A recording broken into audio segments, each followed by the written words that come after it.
That's from a Western called Siren that I did about 3 or 4 years ago. Oh, wow. And that's the director directing me before we shot the scene.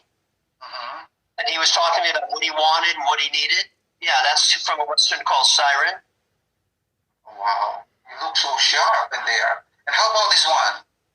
Callous. Okay, that's the feature film. I produced a feature film called Callous in 2007.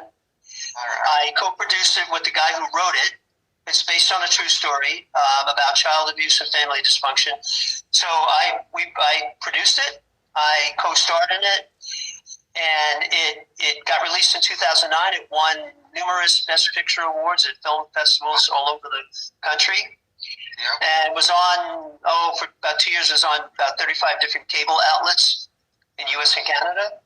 And it's still out there on Amazon and some other platforms, still floating around out there somewhere. Well, guys, especially our viewers, just type Kalos in Amazon. And It's definitely on Amazon. It's definitely on Amazon. Kalos, yes. Yes. It's a very hard movie, though. It's a very edgy, very intense, very hard movie to watch. I just forewarn people. Yep. If they are going to take a look at it. It's already. Yeah. How about this one? True West is scripting. True West. Okay. Wow, you're so yes. handsome. Sam Shepard was a Pulitzer Prize winning playwright who passed away a few years ago. But he was brilliant. He wrote True West. He wrote Fool for Love. Buried Child. He won a Pulitzer Prize for that.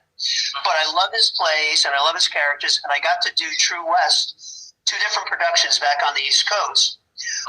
And this one here, I'm on the page there with Dolly Parton and some other lady. But anyway, yeah, it was back on the East Coast, and I got some nice reviews for it. And then I was in another production a couple of years later of the play in the same role, and got some good reviews as well. And actually, I was getting ready to produce it and do it here in San Diego in 2020.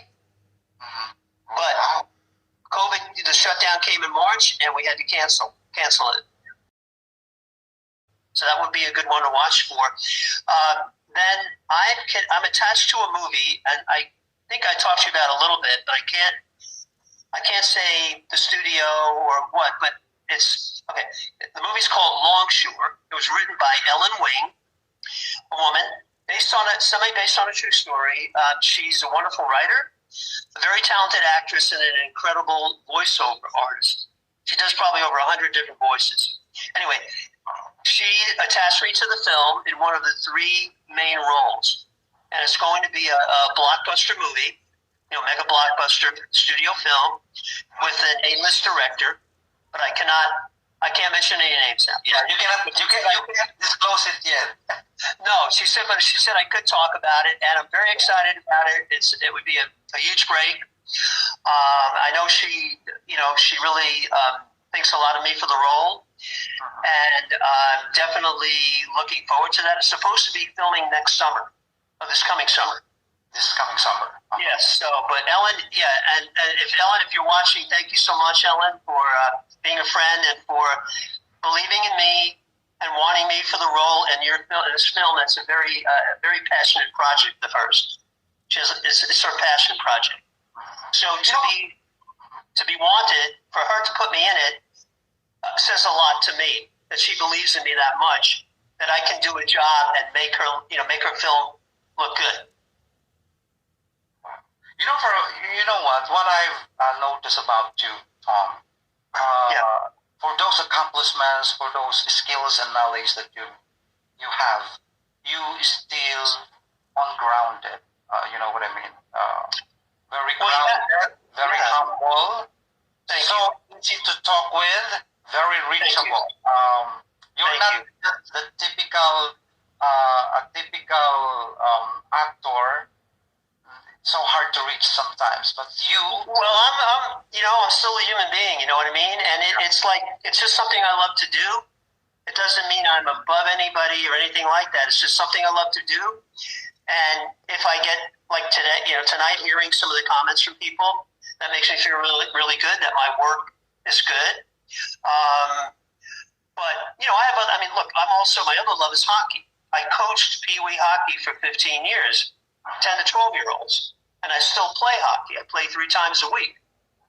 So, and I'm just one of the boys. My friends, my hockey buddies make fun of me, in a way. We all joke with each other, but they know I'm just one of the guys. I don't even really talk about this that much. Yeah. So they give me a hard time. They give me a hard time about it sometimes, like, oh, big movie star, whatever. Anyway, you told me a while ago during our conversation that you went here in the Philippines, I think over 20 years ago. And it was 1969. 69. So yes, I was in the Navy.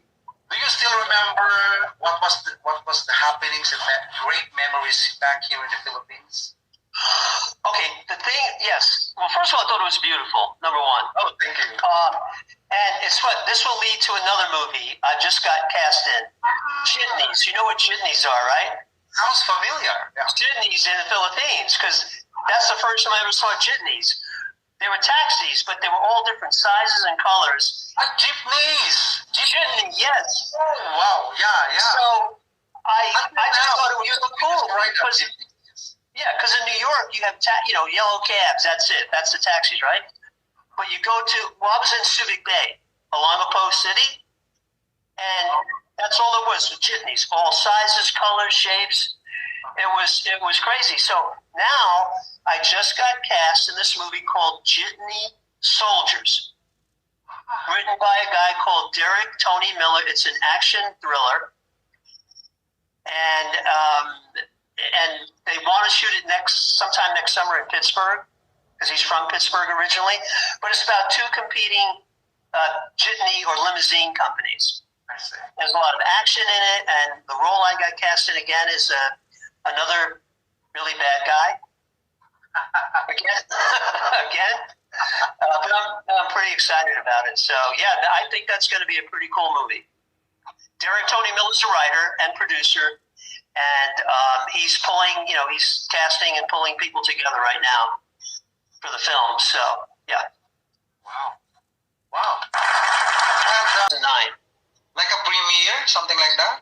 It wasn't a premiere, but it was a DVD release party, and we were trying to raise money to give to child abuse organizations and things like that.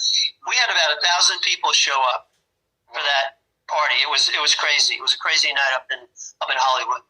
Wow, really great. Yeah. And this one, the Oscars. I went to the Oscars in 2019.